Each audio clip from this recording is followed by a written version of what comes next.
வணக்கத்துடன் நண்பர்களே, மீண்டும் ஒரு முறை உங்களை சந்திப்பதில் நான் மகிழ்ச்சி அடைகின்றேன். உங்களுக்கு சில விடயங்களை குறித்து பேசிவிட்டு இந்த காணொளிக்குள் நான் செல்லலாம் என்று நினைக்கின்றேன். ஒரு 2 மணித்துளிகள் அவைகளை குறித்து பேசிவிடுகின்றேன். நீங்கள் திடீரென்று இந்த வலையொலியை பார்க்கின்ற பொழுது இந்த வலையொலியில் இருந்த பேனர், இதில் இருந்த லோகோ இவைகளெல்லாம் மாற்றப்பட்டிருக்கும். உங்களுக்கே தெரிந்திருக்கும். இதுவரை நாங்கள் பெப்பர் அண்ட் சால்ட் என்கின்ற அடையாளத்தோடு தான் இந்த வலையொலியை நடத்தி கொண்டிருந்தோம். இன்றிலிருந்து இன்பா டாக்ஸ் என்கின்ற பெயரிலே இந்த வலையொலியை நடத்தலாம் என்று முடிவெடுத்து அதற்கான ஒரு களத்தை தான் எடுத்திருக்கிறோம்.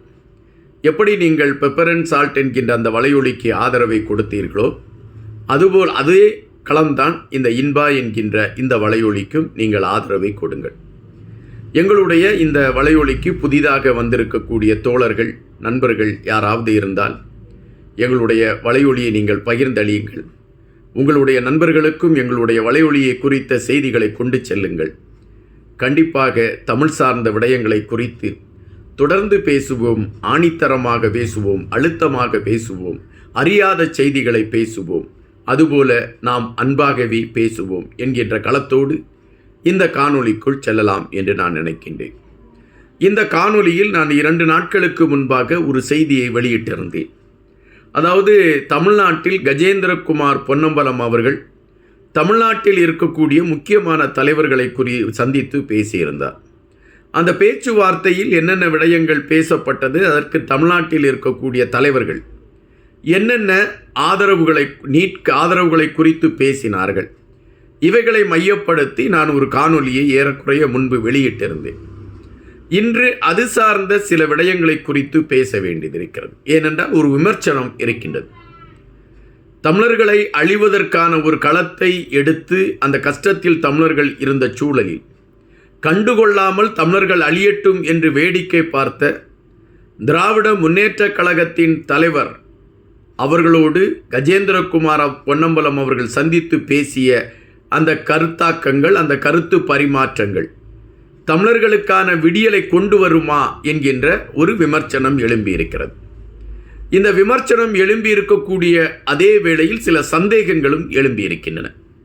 சந்தேகங்கள் என்னவென்றால், சுமார் 16 ஆண்டுகளாக அல்லது 17 ஆண்டுகளாக தமிழர் தாயகத்தை மையப்படுத்தி எந்த செய்திகளுக்குமே தமிழ்நாட்டில் இருக்கக்கூடிய எந்த அரசியல் கட்சிகளும் ஒரு முதன்மையான களத்தை கொடுக்கவில்லை.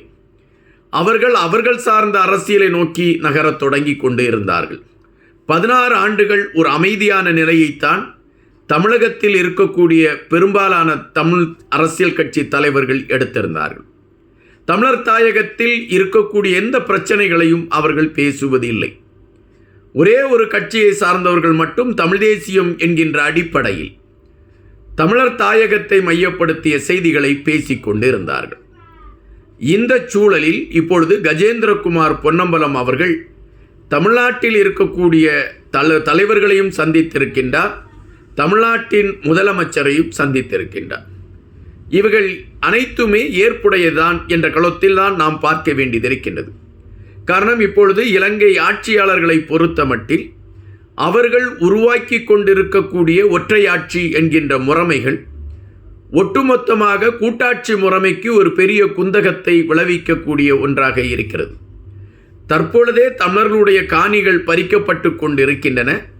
தமிழர்களுக்கான அரசியல் சார்ந்த களங்கள் மூடப்பட்டு கொண்டிருக்கிறது. காவல்துறை காவல் சார்ந்த விடயங்கள் தமிழர்களுக்கு நெருக்கடியை கொடுத்து கொண்டிருக்கிறது. இவைகள் தொடர்ந்து கொண்டிருக்கக்கூடிய அதே சூழல் தொடர்ந்து கொண்டிருக்கின்றன. இந்த நேரத்தில் இந்த ஒற்றை குடியாட்சி தொடரும் என்கின்ற அந்த எண்ணங்கள் நிறைவேறுகின்ற பட்சத்தில் அது ஒட்டுமொத்தமாக தமிழர் தாயகத்தை ஒரு பெரிய சிக்கலில் கொண்டு போய் மாட்டிவிடும் என்கின்ற பதபதைப்பின் காரணமாகத்தான் கஜேந்திரகுமார் பொன்னம்பலம் அவர்கள் தமிழகத்திற்கு வந்து தமிழ்நாட்டில் இருக்கக்கூடிய முக்கிய தலைவர்களை சந்தித்திருக்கின்றார். அப்படித்தான் தமிழ்நாட்டில் இருக்கக்கூடிய முதலமைச்சரை சந்தித்து பேசிய பொழுது முதலமைச்சர் அவர்கள், உங்களுடைய பிரச்சனைகளுக்கு நாங்கள் உதவுவதற்கு தயாராக இருக்கிறோம், ஆனால் நீங்கள் எங்கள் பிற தலைவர்களையும் சந்தித்து பேசுங்கள், ஒட்டுமொத்தமாக அனைத்து கட்சிகளையும் சார்ந்தவர்கள் ஒன்றிணைந்து உங்களுக்கான ஒரு குரலை கொடுப்பதற்கான களத்தை நாங்கள் உருவாக்குவோம், அதுபோல மத்தியிலும் இது சார்ந்து நாங்கள் ஒரு அழுத்தத்தை கொடுப்போம் என்று அவர் தெரிவித்ததாக தமிழகத்தில் இருக்கக்கூடிய ஊடகங்கள் செய்திகளை வெளியிட்டிருக்கின்றன. இதைத்தான் கஜேந்திரகுமார் பொன்னம்பலம் அவர்கள் கூட அவருடைய காணொளி அவருடைய நேரலையில் அது சார்ந்த கருத்துக்களை பதிவிட்டிருக்கின்றார்.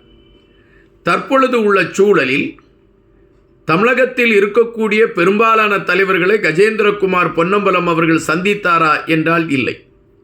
அவரை பொறுத்த மட்டில் ஆண்டு கொண்டிருக்கக்கூடிய கட்சியின் ஆதரவில் யார் யார் இருக்கிறார்களோ அவர்களை சந்தித்திருக்கிறார் என்பதுதான் பார்க்க வேண்டிய ஒன்றாக இருக்கின்றது. ஆனால் இப்பொழுது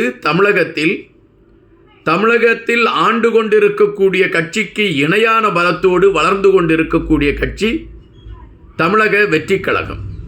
இந்த தமிழக வெற்றி கழகத்தில் பெருவாரியான இளைஞர்கள் இருக்கிறார்கள். அந்த இளைஞர்கள் நினைத்தால் ஒரு மாற்றத்தை ஒரே நாள் இரவு உருவாக்கக்கூடிய பலம் அவர்களிடம் இருக்கிறது. எனவே கஜேந்திரகுமார் பொன்னம்பலம் அவர்கள் தமிழக முதலமைச்சரை சந்தித்த அதே கோணத்தில் தமிழக வெற்றி கழகத்தை சார்ந்த அந்த தலைவரையும் அங்கு இருக்கக்கூடியவர்களை சந்தித்து இந்த தமிழர் தாயகத்தில் இருக்கக்கூடிய பிரச்சனைக்கு நீங்கள் குரல் கொடுக்க வேண்டும் என்கின்ற ஒரு அழுத்தத்தை கொடுத்திருக்க வேண்டும் என்கின்ற எண்ணம் தான் நம் மனதிற்குள். காரணம், இதுவரை தமிழகத்தில் ஆண்டு கொண்டிருந்த பல கட்சிகள், இந்த கட்சிகள் தமிழர் தாயகத்தை மையப்படுத்திய செய்திகளை அரசியல் வாக்கு வங்கி அரசியலாகத்தான் கையில் எடுத்துக்கொண்டு பயணித்தார்கள் என்பது காலம் நமக்கு சொல்லி இருக்கக்கூடிய பாடம். எத்தனை களங்களில் தமிழர்கள் ஏமாற்றப்பட்டிருக்கிறார்கள் இவர்களுடைய ஆட்சிகளில் என்பதை நாம் அறிய வேண்டியதிருக்கிறது. தற்பொழுது உள்ள சூழலில் ஒட்டுமொத்த தமிழகத்தை சார்ந்தவர்களும் கருத்து வேறுபாடின்றி ஒன்றிணைந்து தமிழர் தாயகத்தில் இருக்கக்கூடிய தமிழர்களுக்கான உரிமைகளை மையப்படுத்திய கருத்துக்களை எடுத்து வைத்தால் மட்டும்தான் ஒரு விடிவுக்கான நகர்வை நோக்கி நகரும். அல்லது இந்தியாவில் ஆண்டு கொண்டிருக்கக்கூடிய மத்திய அரசு தமிழகத்தில் இருக்கக்கூடிய அனைத்து கட்சிகளும் ஒன்றிணைந்து விட்டதே என்கின்ற அடிப்படையில் தமிழர்களுக்கான தீர்வை நோக்கிய ஒரு களத்தை எடுப்பதற்கு அவர்கள் வேகம் கட்டுவார்கள். இதைத்தான் நாம் இங்கு குறிப்பிடக்கூடிய ஒன்றாக இருக்கின்றது.